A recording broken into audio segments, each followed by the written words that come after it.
হরে কৃষ্ণ। মহারাজ পরীক্ষিতের মৃত্যু কিভাবে হয়েছিল? পরীক্ষিত ছিলেন পাণ্ডু বংশের একজন মহান রাজা। তিনি ছিলেন অর্জুনের পুত্র, অভিমন্যুর পুত্র।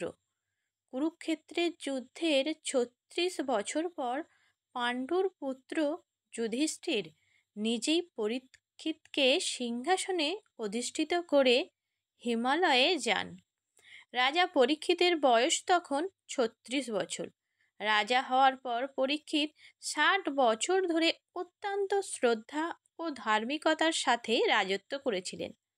একদিন রাজা শিকারের অজুহাতে বনে যান। ক্লান্তির কারণে তিনি তৃষ্ণার্ত হয়ে এক সন্ন্যাসীর আশ্রমে যান। রাজা পরীক্ষিত যখন ঋষিদের আশ্রমে আসেন, তখন ভিক্ষুকরা ধ্যানে মগ্ন ছিলেন, কারণ তিনি রাজাকে যথাযথ সম্মান দিতে পারেননি। সেই সময় কলিযুগ শুরু হয়েছিল।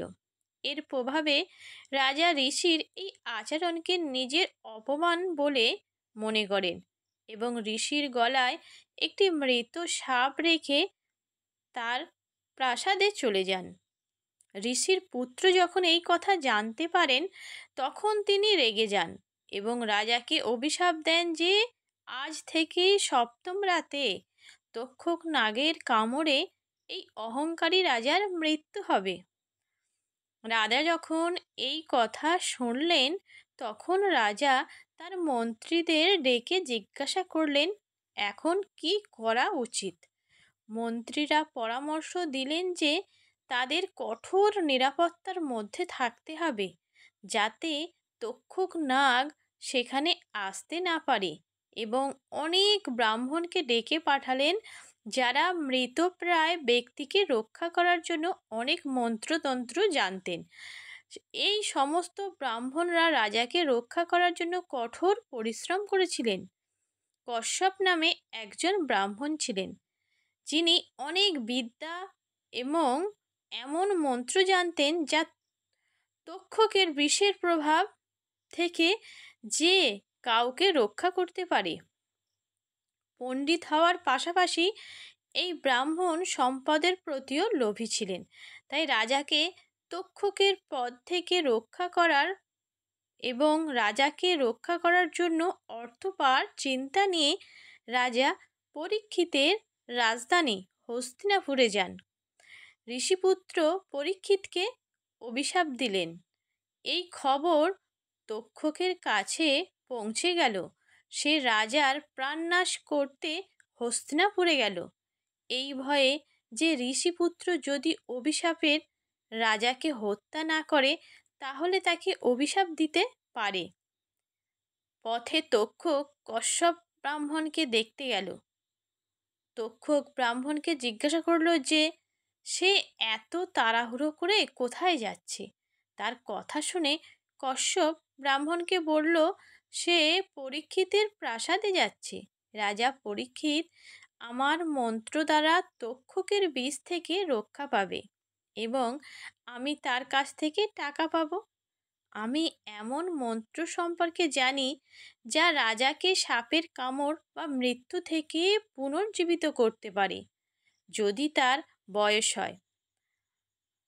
কশ্যপের কথা শুনে তক্ষক বলল, যদি তার এত জ্ঞান থাকে তাহলে তাকে প্রমাণ দেখাও। তক্ষক একটি অপ্রচলিত গাছে কামড় দেন, যার কারণে গাছটি পুড়ে ছাই হয়ে যায়। পরে কশ্যপ ব্রাহ্মণ সেই ছাই নিয়ে তার মন্ত্রযুক্ত জল ছিটিয়ে দেন, যার ফলে গাছটি আবার আগের মতো সবুজ হয়ে যায়। কশ্যপের জ্ঞান দেখে তক্ষক ব্রাহ্মণকে বললেন যে তিনি তাকে যা ইচ্ছা তাই দেবেন। কশ্যপ ভাবলেন যে যদি আমি লোভী হয়ে টাকা পয়সা নিতে প্রবৃত্ত হই, তাহলে আমি জগতে খ্যাতি অর্জন করব। যদি আমি রাজাকে রক্ষা করি, তাহলে আমি সম্পদ এবং খ্যাতি উভয়ই পাব, এবং প্রজাদের এতিম করার পাপও আমাকে বহন করতে হবে না, কারণ রাজা না থাকলে প্রজারা এতিম এবং দুর্নীতিগ্রস্ত হয়ে পড়ে। যখন সেই কশ্যপ ব্রাহ্মণ মধ্যস্থতার মাধ্যমে দেখলেন যে রাজার আয়ু শেষ হয়ে গেছে, তখন তিনি তক্ষকের কাছ থেকে টাকা নিতে রাজি হন। টাকা নিয়ে তার বাড়িতে চলে যান। তক্ষক নাগ তখন তার কিছু নাগা বন্ধুকে ডেকে ব্রাহ্মণদের ছদ্মবেশে পরীক্ষিতের প্রাসাদে পাঠান, যেখানে তিনি কঠোর নিরাপত্তার মধ্যে ছিলেন। তক্ষক নিজেই একটি পোকার রূপ ধারণ করে ফলের মধ্যে বসেন। নিরাপত্তারক্ষীরা সেই ব্রাহ্মণদের রাজার কাছে যেতে অনুমতি দেয়নি, কিন্তু ব্রাহ্মণদের ছদ্মবেশে নাগারা বা সৈন্যদের বলেছিল যে রাজার জন্য ফল আনতে তাদের অনেক কষ্ট করতে হয়েছে। রাজার অনুমতি নেয়ার পর কেবল ফলই অনুমতি দেয়া হয়েছিল। ব্রাহ্মণদের ছদ্মবেশে নাগাদের রাজার সাথে দেখা করতে দেয়া হয়নি। সপ্তম দিনের সূর্যাস্ত হতে চলেছে, তাই রাজা শান্ত হয়ে ফল খেতে শুরু করেন।